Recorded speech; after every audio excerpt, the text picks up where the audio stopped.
This world is rich with life, potent with all sorts of amazing creatures. But today we will cover the most fascinating creature of them all, the Scavenger.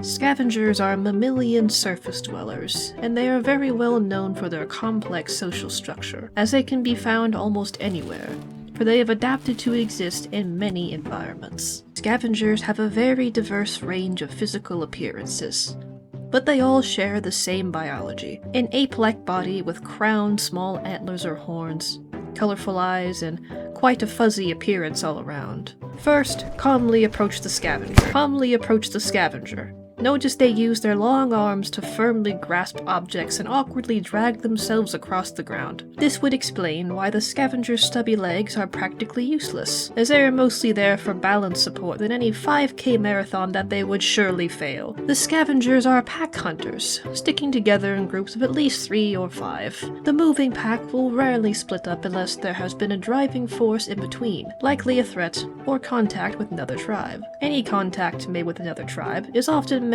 not with aggression, but more of an amalgamation of the two tribes conjoining together to form a sort of scavenger party. Real talk though, can you imagine 2 scab parties from different regions waging war on each other?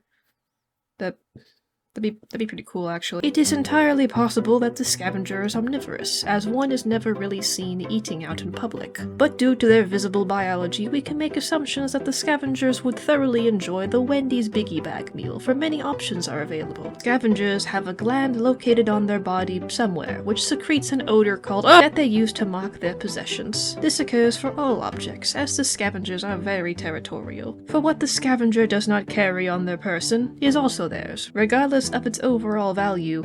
It's theirs. The Scavengers cannot communicate territorial boundaries like most animals, which is often just pissing on the ground, which they probably do that too. Decals and graffiti can be found scattered all over the regions, and are a simple sign of Scavenger activity. These painted symbols are used to designate areas such as shelters, treasuries, and tolls. Many others which cannot be explicitly confirmed if they are of Scavenger origin. But these symbols hold an important meaning to Scavenger culture and are very crucial to their understanding. Now, the pearl. Pearls are quite valuable to these mammalian quadrupeds, so much so that a currency has even been developed. Allured by their shiny, smooth touch, all while being entirely ignorant of the pearl's importance.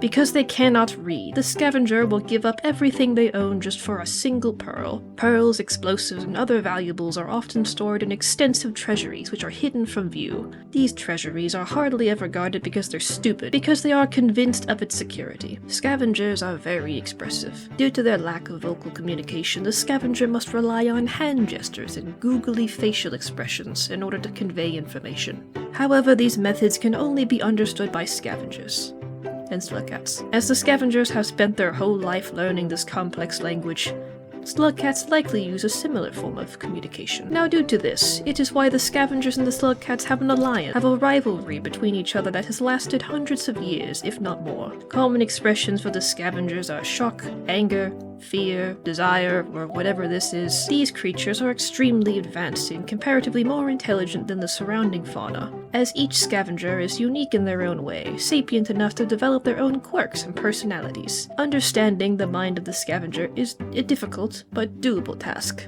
for those who have nothing better to do.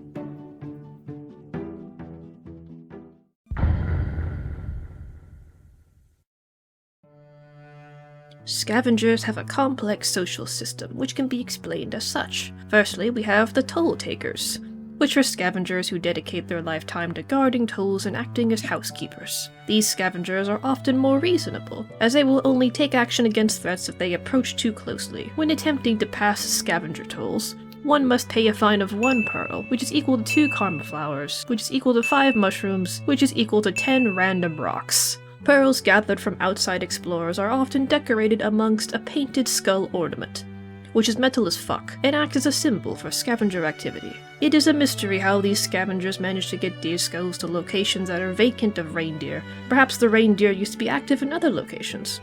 or they simply ordered online using the code in the description. Secondly, we have the nomadic scavengers. These scavengers have likely either been tasked to find outside resources, or are elaborate hunting parties, or they have been outcasted for some sort of non-conventional reason. Regardless of their fate, these scavengers must fight more aggressively in order to survive, and thus are more frustrating, feisty to communicate with. Because of this, nomadic scavengers are more inclined to carry heavy weaponry with them, as anywhere could be a threat to their very vulnerable, squishy, tasty, tender, delicious flesh. Nomadic scavengers have their own tribal code, with such lingo as, "Over here," "There it is," "I'll shoot you," "Have we considered the social hierarchy we are forced to exist in is objectively flawed?"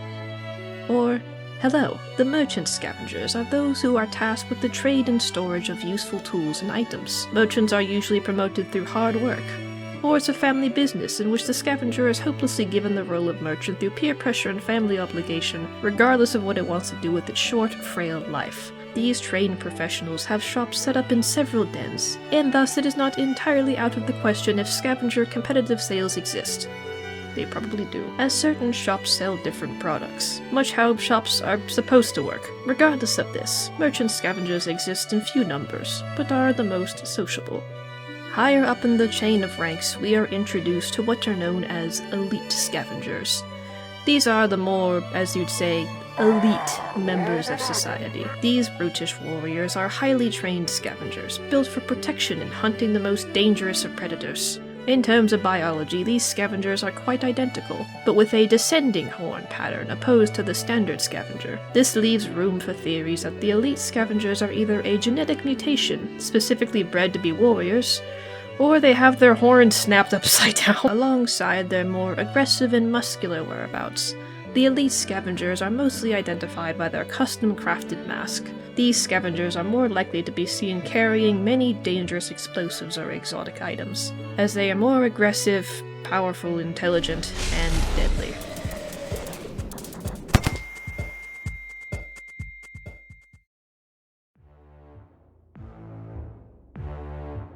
At the very top of the Scavenger social tower, we lay eyes upon the Scavenger Chieftain, whom goes by many names, such as Scavenger Chieftain, King Scav, Ruler of Scavs, Pearl Lord, King Hissyfit, Scav False God, Scav Caesar, Ruler of Fake News, Boss Fight, Free Food, and of course, Lord Shitass. The Chieftain's job is to regulate the status of the Scavenger populace, taking leadership for their tribes, organizing war parties and settlements, and also taking a taxing portion of valuables from each den, for exchange of safety, of course. The Scav King holds the largest treasury amongst the scavenger population.